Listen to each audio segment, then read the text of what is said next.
Hey friends, welcome to a brand new video full of mysteries, theories and shocking twists from the creepy and colorful world of Garten of Banban 8. Today we're talking about something truly unexpected and sad. Unfortunately today we're not just talking about new theories or fun characters. We might be witnessing a tragedy. One of the most mysterious and fascinating characters in the whole saga might have reached the end of the road. I'm talking about Serinjun. Yes, him. That creepy character with a clinical medical role and a backstory still surrounded by mystery. He might lose his life in chapter 8. We already know that in this chapter Serinjun won't just play a supporting role. He's going to become a true antagonist. But why is that? And more importantly, why are there so many clues suggesting that he might not survive? In this video I'm going to show you all the hidden details, the cryptic lines and the trailer footage that seem to hint at something tragic.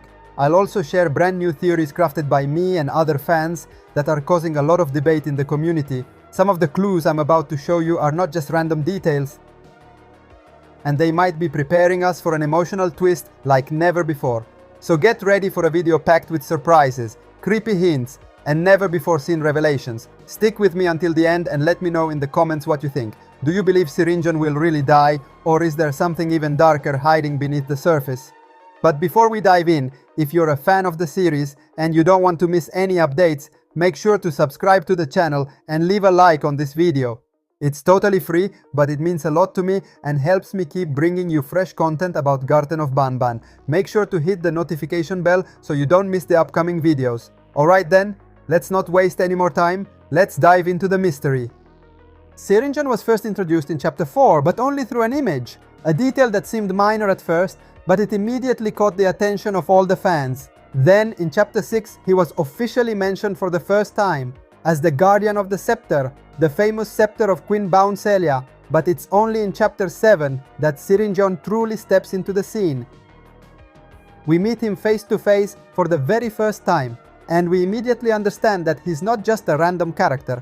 In fact, we discover that he is the mayor of the city, a figure of great power and social importance. However, behind his official role hides a very authoritarian personality, and his behavior is often unsettling.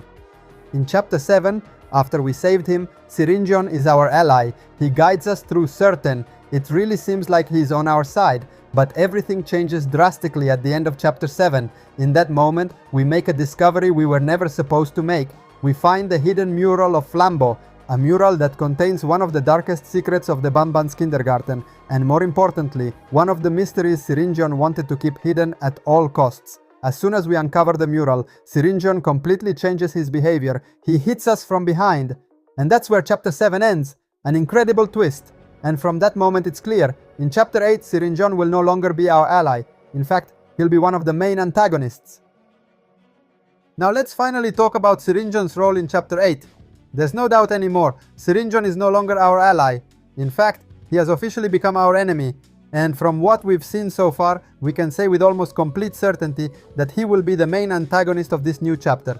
By watching the official trailer, the situation becomes immediately clear. We find ourselves in a prison, the same prison that we saw in the trailer, and at that point the question arises naturally, who locked us in there? Well, it's not hard to guess. Yes, I'm talking about Serinjun. After the shocking ending of chapter 7, where he hits us from behind after we discover Flambeau's secret mural, we can easily imagine what happened next. Most likely Serinjun captured us and secretly transported us into this underground prison, far away from everything and everyone. A place designed specifically to isolate us, to stop us from uncovering more secrets. A place built to silence us forever, but it doesn't end there. In the trailer we can even hear Serinjun's voice, a cold authoritarian voice that echoes through the loudspeakers with a chilling message. He clearly says that a human has escaped. And who do you think he's talking about? Exactly, us. That means only one thing. Serinjun sees us as a threat. He knows we've discovered something too dangerous. He knows we could destroy the system he built to control everything. And now he'll do whatever it takes to stop us. So now we have all the confirmation we need. Serinjun is no longer just a figure of power in the story. He has become an active enemy. He has become an obstacle we must overcome. And most likely, he will be the final boss of chapter 8. Now it's up to us to fight back. It's up to us to find a way out of the prison. And most of all, it's up to us to stop him, once and for all. Now it's time to face one of the most difficult and painful questions of this video.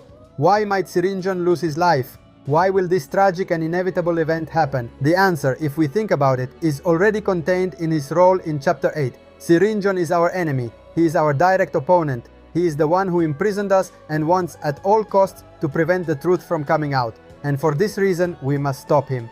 But there's more. Serinjun is not just a generic antagonist. He is actively involved in the darkest mystery of the series. He is one of those who want to keep Flambeau's existence hidden. Flambeau, the mysterious being, the symbol of buried truth, the opposite counterpart to Banban.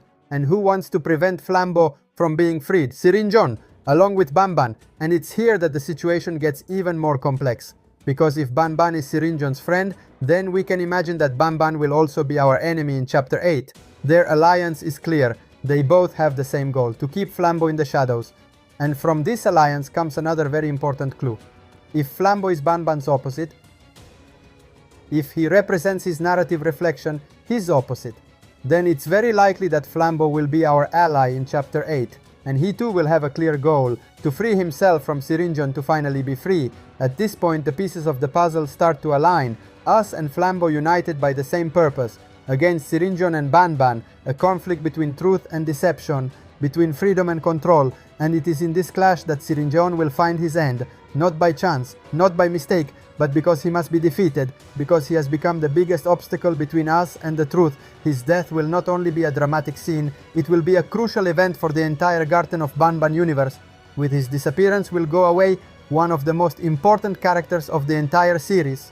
A character who played a fundamental role also socially within the kindergarten.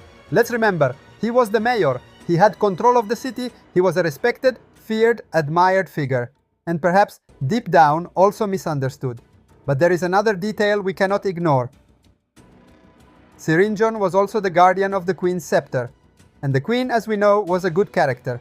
This makes us think there was also a positive side in Serinjun, a part of him that was perhaps suffocated by power, a part that maybe will come out only at the moment of his death, and who knows, maybe just when he loses his life. We will see a last gesture of humanity, a final spark of goodness, a sacrifice, a repentance, or maybe just a memory of the Serinjun he once was. One thing is certain, in chapter 8 everything will change, and Serinjun will be at the center of this change. If Serinjun really has a good side hidden beneath his cold and authoritarian attitude, then we have to ask ourselves, will there be a chance to bring out that goodness? What I told you is a theory where Serinjun loses his life, so it's the worst case scenario for him, a tragic ending with no room for redemption. But in games like Garten of Banban, nothing is ever that simple. We might succeed in freeing that good side right at the hardest moment. Maybe Serinjun will change, realize his mistakes, or make one last act of humanity. This would make the story even deeper and more interesting. Because antagonists are never completely evil and often hide conflicts and the possibility of change. So even though it seems Serinjun will die, we shouldn't rule out that he still has some surprises left for us. Alright friends, we've reached the end of the video. If you enjoyed it, leave a like and subscribe to the channel so you don't miss the next videos about Garten of Banban 8. Let me know in the comments what you think about this theory. Thanks so much for watching. See you soon. Bye bye.